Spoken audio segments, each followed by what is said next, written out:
It all started on a quiet morning, just like any other. I was out on my farm, checking on the irrigation lines and enjoying the peaceful view of the land I've worked hard to build. This property has been in my family for years, fully legal, fenced off, and privately owned.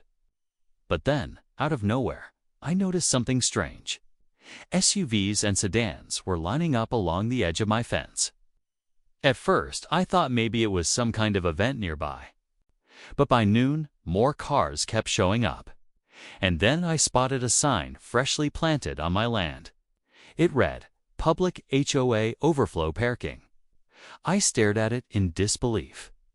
Turns out, the local HOA, who I've never had any agreement with, decided that my farm was now their unofficial public car park.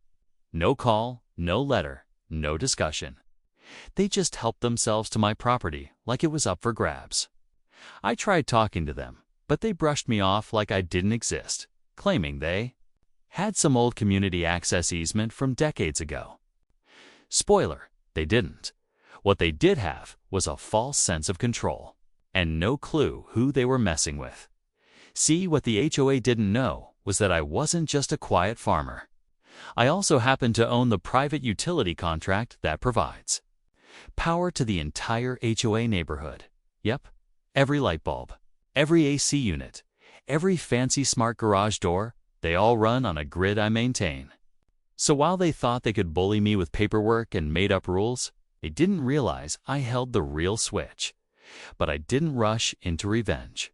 I had a plan, one that would teach them a lesson without ever breaking the law.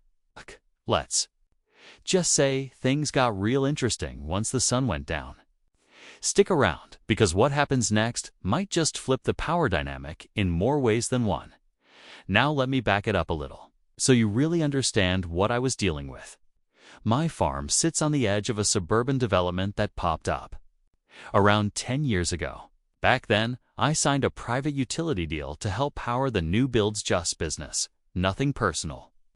They got a steady electricity source. I got a bit of passive income to support my land. Simple. I didn't attend their HOA meetings. I didn't vote on rules, and I definitely didn't offer my property up for anything. But recently, the HOA board got a new president, someone I'd never met. Young, confident, talks fast, and acts like she owns everything in sight. She showed up at my gate one afternoon, waving papers and acting like she was doing me a favor. Said their residents needed temporary overflow parking for a neighborhood event, and since I wasn't using that side of my land, she figured it made sense.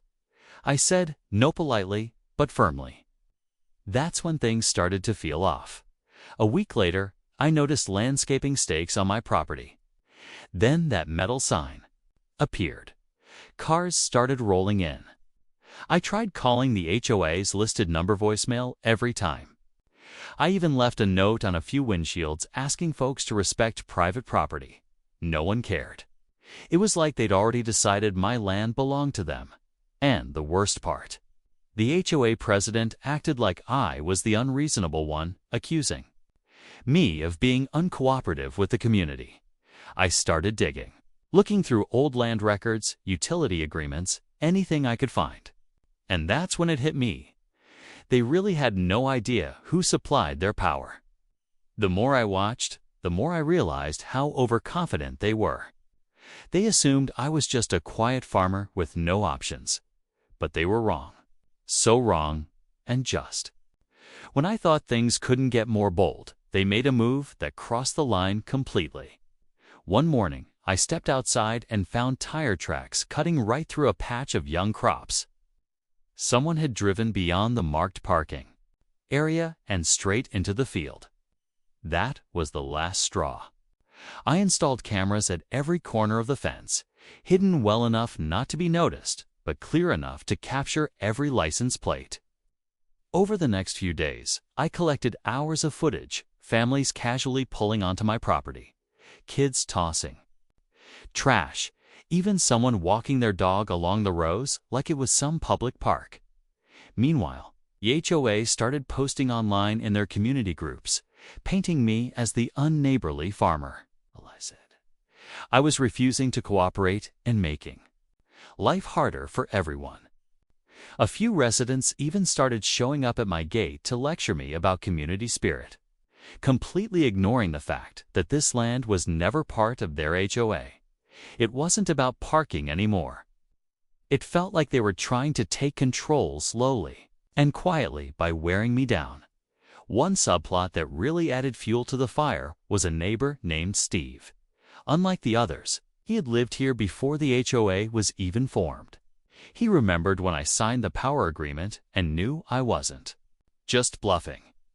Steve warned me that the new board had been pushing shady votes through without informing everyone. According to him, most homeowners had no clue the board was claiming part of my land. They'd just been told, "Don't worry, we've got it handled." As the pressure grew, I kept everything running smoothly on my end. No outages, no public drama. But behind the scenes, I was working with a lawyer to revisit the utility contracts. I even reached out to the county about the fake parking signs. Every angle I looked at led to more violations, not on my part, but on theirs. But the more I prepared, the bolder they became. And then one evening, right before sundown, I spotted something I never expected: contractors unloading fencing panels. On my land, I watched from a distance, heart pounding, as the contractors began unloading fence panels and stakes right where my property line clearly stood. It was like a silent invasion, no permission asked, no warning given. I knew this wasn't just about parking anymore. It was about them trying to claim ownership by force, piece by piece. I called the HOA president immediately, but the call went straight to voicemail. I left a firm message, warning them that this was private property and that any attempt to fence it off without consent was illegal. Still, no response. The next day, the fencing crew was back, and more cars kept parking inside the newly claimed area. I could see the frustration growing in the neighbors, too. Some seemed caught in the middle, unsure whether to side with the HOA or respect the farm owner's rights. I got messages from a few residents privately, some apologizing and others worried about the growing conflict. It was clear this issue was starting to fracture the whole community. Late at night, I started noticing strange activity near the power. Boxers, flickering lights, unexplained surges. I checked the cameras and saw people lurking around the utility meters, some of them with tools. It hit me that the HOA or someone connected to them might be trying to mess with the electricity supply. They were testing how far they could push, maybe hoping to force me into backing down. The tension was thick. Every move I made was being watched, every warning ignored. I began preparing for what could be a long, messy fight, gathering evidence, consulting with legal experts, and making sure my own operations were secure. I knew I held the key to their power literally, but I had to play this smart.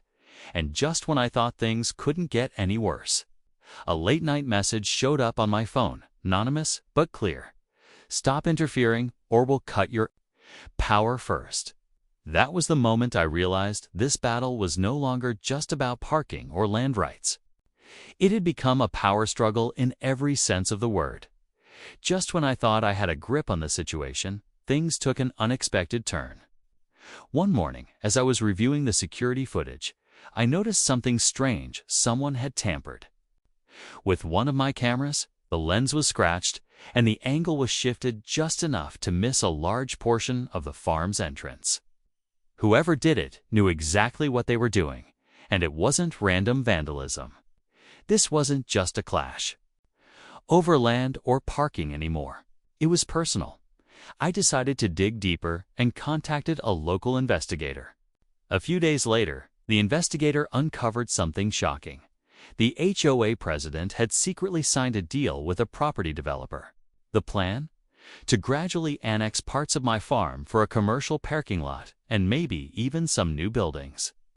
None of the homeowners had been told, and the whole scheme was being pushed under the radar. This revelation raised the stakes incredibly high. Suddenly, the HOA's public car park claim wasn't just about convenience or community events. HOA said, was part of a bigger plan to take over my land and profit from it. I realized this was no longer just a property dispute. It was a battle to protect my family's legacy from being swallowed by unchecked greed. At the same time, the power threats escalated. The flickering lights turned into blackouts in parts of the neighborhood, timed suspiciously with board meetings and legal notices I was sending. It was clear they were trying to intimidate me, showing they could cut the power at any moment. I found myself caught in the middle of a dangerous game, balancing the fight to keep my land, the pressure of the HOA's growing influence, and the looming threat of a power shutdown. I wasn't sure who I could trust anymore, and the clock was ticking faster than ever. What happens next changes everything. Stay tuned, because the showdown is coming, and it's about to get even more intense. The day everything came to a head started like any other, but I knew it wouldn't end quietly. When I arrived at the farm, the fence contractors were already back, finishing up the barriers they'd started to claim my land. I called the sheriff's office, explained the situation, and within the hour, deputies showed up to inspect the property lines. It turned out the paperwork the HOA had was outdated and didn't legally cover any part of my farm. The fencing had to come down, but just as relief started to settle in, the power went out across the neighborhood. Total blackout. I knew immediately. This wasn't a coincidence. It was the HOA's last desperate attempt to show they could control the situation. But here's the twist. I had already anticipated this move. Months earlier, I'd upgraded my farm's power system with a backup generator and smart switches that allowed me to isolate the HOA supply if needed, instead of letting them win. I sent power surging back to the neighborhood, but on my terms. I remotely restored electricity, but only after locking out certain HOA board members' homes who had been behind the aggressive takeover attempts. The message was clear. I controlled the power, and I wasn't afraid to use it. The HOA president, caught off guard by this unexpected power play, suddenly found herself losing support from the residents. People didn't want to be caught in the middle of a war. The board held an emergency meeting, and facing mounting pressure, they agreed to officially recognize my property rights and revoke any claims on my farm. The illegal parking signs vanished overnight, just when I thought it was over.